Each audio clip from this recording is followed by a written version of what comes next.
I think first of all, I must say that I was very happy to read in the letter of invitation that I received, and I quote, Vasundhara is not just a festival or celebration, but it is a movement, an attempt to change minds, attitudes, and, if possible, policies.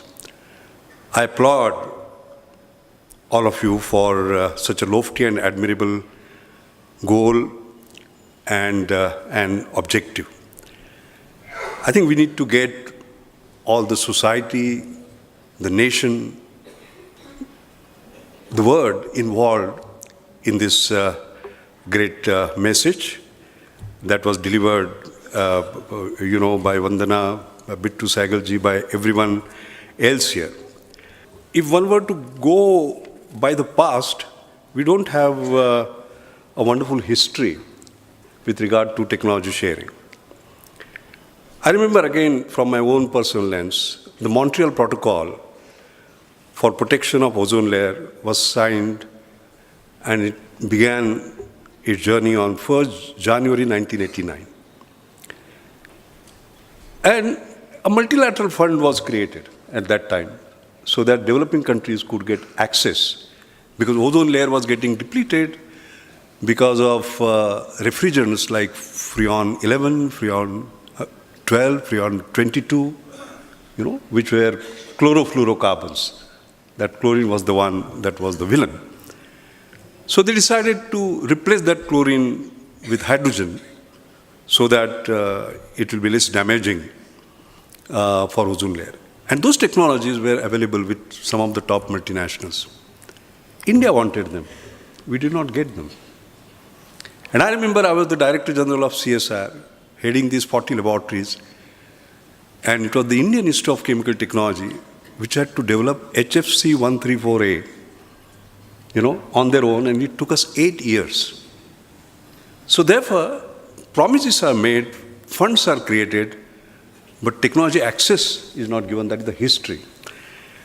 And therefore, I'm very happy to see that has changed now, because technology access is going to be most important. We have to start today. We can't wait for 10 years, all right? Particularly when we have set tough targets, like 1.5 degrees centigrade temperature and so on and so forth. So this is wonderful. At a national level, I'm also happy to see the movement that is taking place. For example, the movement from Bharat Standard 4. Without going through Bharat Standard 5, we are moving to Bharat Standard 6. That is leapfrogging, basically. I think that's a wonderful news. And I remember I was the chairman of the National Auto Fuel Policy in 2003, and that was the one which gave roadmap for moving from BS2 to BS3 to BS4, right? And I recall at that point in time that the emission norms that we wanted to set up, they were achieved, the timelines were achieved, but there were a number of other recommendations, which involved, for example, the compulsory retirement scheme for aged vehicles that were proposed, or the annual insurance, which was linked to PUC, or independent inspection agencies for retrofitted vehicles, performance checking systems, and a whole range of other things. And most importantly, the epidemiological studies with very objective parameters for exposures outdoor, indoor, or occupational health outcome. I'm very happy now that many of these recommendations are getting accepted. 2003, now it is 2015, all right? Because here public health is the issue at the end of the day, all right? And that comes up front. And therefore, this balance of environment, ecology, economics, to which reference was made, and equally importantly, equity and ethics. I think that's what you all have actually sort of fought for, Vandana has fought for, and that is why you have our admiration. At a national level, again, through my own lens, I wanted to share something with you. Swachh Bharat Abhiyan has been launched, and I'm very happy to see that the Swachh Bharat Abhiyan is becoming kind of a Swachh Bharat Andolan, or Jana Andolan, if you like, as I move around the country. I'm happy to see that. One aspect of it is technology. Again, I only come from the technological angle. And I'm currently chairing the Government of India's Committee on Swachh Bharat, the high-powered technology expert committee. What are we looking at? We are looking at technologies that are scalable, sustainable, affordable, rapidly deployable, because we have tough targets by 2019, all right? And also socially acceptable. Now we are doing well in terms of building toilets. 50,000 toilets a day, which exceeds the target of 40,000 toilets a day. But is it about building toilets? No. It is about using toilets. It's not about toilet engineering. It is about social engineering. It is about system engineering. It's about social behavioral change. And that's my greatest concern, that we'll meet the physical targets, but in terms of what you like to say, the mindset changes, the social behavioral changes, if they don't happen, we'll be where we are, as a matter of fact.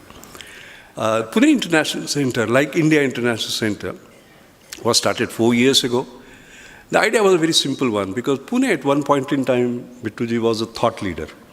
Like in 20s, the Tilaks of this world, the Agarkars of this world, the Gokhales of this world, the Ranades of this world, what Pune thought today, the country thought later.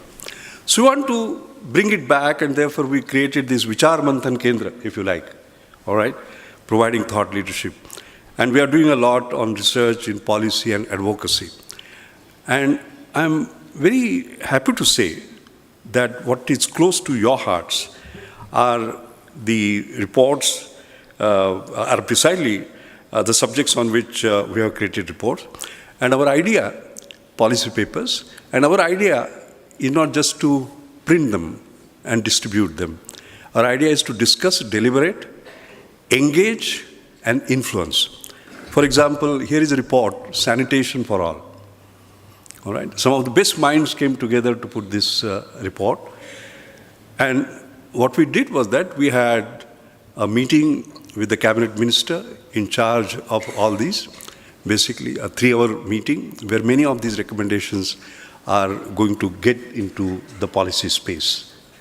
So it was discussion, engagement, and influence. Mr. Prakash Javadekar was here because on the 3rd of January, we had this Reinventing India lecture series in which he spoke again about the Paris experience, in terms of what happened behind the scenes in Paris and the role that India played in moving forward and so on. And there has been a policy paper that has been done on e-waste. Because on one hand, we talk about digital India, which is the positive part, but the fallout is going to be the huge amount of waste that is going to be created. And what is the policy? Before anybody has come out, we have come out with this.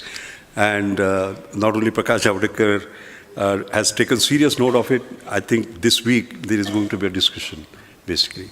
So once again, it is deliberation, engagement, and influence.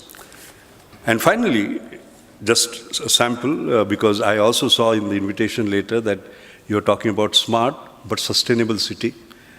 Again, PIC has come out with Making Pune Smarter report in terms of how it can be sustainably made smart. That's most sort of important. I was in Indonesia, Jakarta, as a World Bank consultant, and I was sitting in a hotel, Borobudur, on a Saturday when I was free.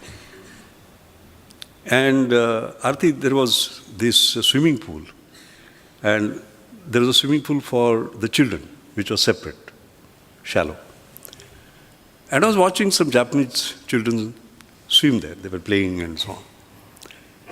And I saw a dry leaf from a tree came and fell in there. And one boy, who was just 5 or 6 years old, just swam and tried to catch it. And he was doing it the wrong way. So it was going farther away. So I thought he was just playing, no? Finally, he caught hold of it. And then I thought he will just throw it away. No. He asked his ayah to help, jumped out, went in search of a proper dustbin, put it there, and came back and dived back. 5-year-old child. To me, he's the citizen of the 21st century. All right? Why did he do that? Because he must have seen his father and mother do that. He must have seen the society do that. And at 5, if he develops that attitude, you can just imagine all our dreams will come true. Now, during that journey, I still remember, I was in a car along with my team, and I also remember at a traffic light, our car stopped. And one of our team members, unfortunately, was not too disciplined. What he did, he was smoking. And you know, Indians are very great experts in, you can, if there is an Olympian, you can, yeah. So he did that. And what was amazing was that a school girl, maybe 12, 13-year-old, picked it up, okay, came to him, took out a receipt book, and fined him.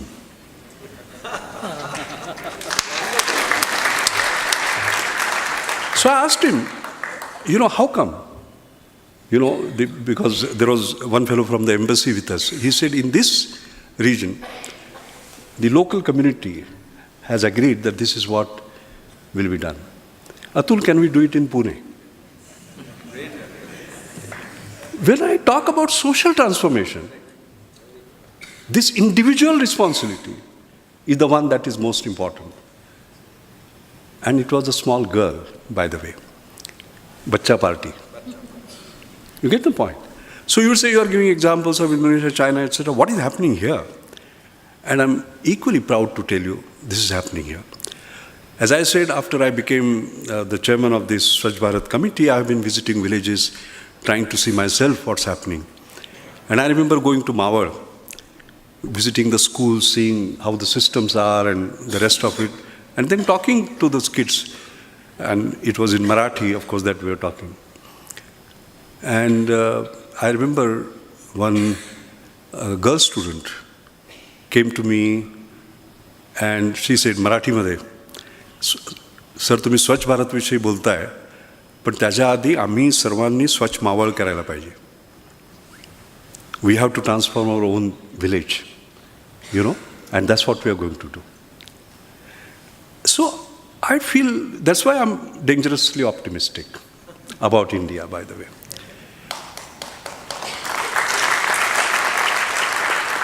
My 70th birthday, just one example I'll give and then I'll close. I wanted to do something unusual. 1st January is my birthday, by the way. So how do you spend the 1st January of your 70 years? So I had 70 children from the slum who go to municipal school and study in Marathi, etc. Because I wanted to recollect my childhood with them in their company. I didn't give them a lecture like the one that I'm giving now, but interacted with them, basically. And I can tell you after about 3 hours, I just got up and I said, today I got 70 gurus, basically. Very interesting. And this comes to individual responsibility in achieving our goals. One girl got up because at that time, you remember 3 years ago, the corruption issue was at the, you remember those days? So one girl said, sir, we talk about corruption, all this in Marathi, by the way. We talk about corruption, but when does corruption take place? When somebody gives money and somebody takes money. Supposing each one of us decides that we will not give money, and I decide I will not give money, I will not take money, and if each one does it, will not corruption vanish? Such a simple thing. She was talking about a very profound thought of individual responsibility. Another girl got up, and only girls got up. That's very interesting, by the way. Sorry, I don't know in the Bacha party how many are. So she said, sir, apan paryavaranaviषयी बोलतो, environment and so on and so forth. So she said, I have read somewhere that in London, if you are taking your dog for a walk and he spoils, then it is your responsibility to clean it. So if each one of us take that responsibility, wouldn't all the Paryavaran issues vanish? 2 girls going to municipal school, studying in Marathi, coming from slums, giving me the wisdom of life. That's why I entirely endorse what you said about the Bachcha Party, because Bachcha Party is the party that is going to win as far as India is concerned. And therefore, I must congratulate you that, because I was reading everything about this entire movement. I wouldn't call it an event, it's a movement, very frankly. There is a huge message that you have created, and there is a huge movement that you have created, that 50% plus attendance is by the young. That is why I wanted to sort of elaborate on that point. So let me end like a dangerous optimist by just saying that the future is bright because we have this Yuva Shakti, basically, who is accepting the individual responsibility, and if that is accepted by everyone, and they will teach us how to move forward, then this balance that we talk about, the people, the planet, and not the profit, but prosperity, and prosperity for all, not for some.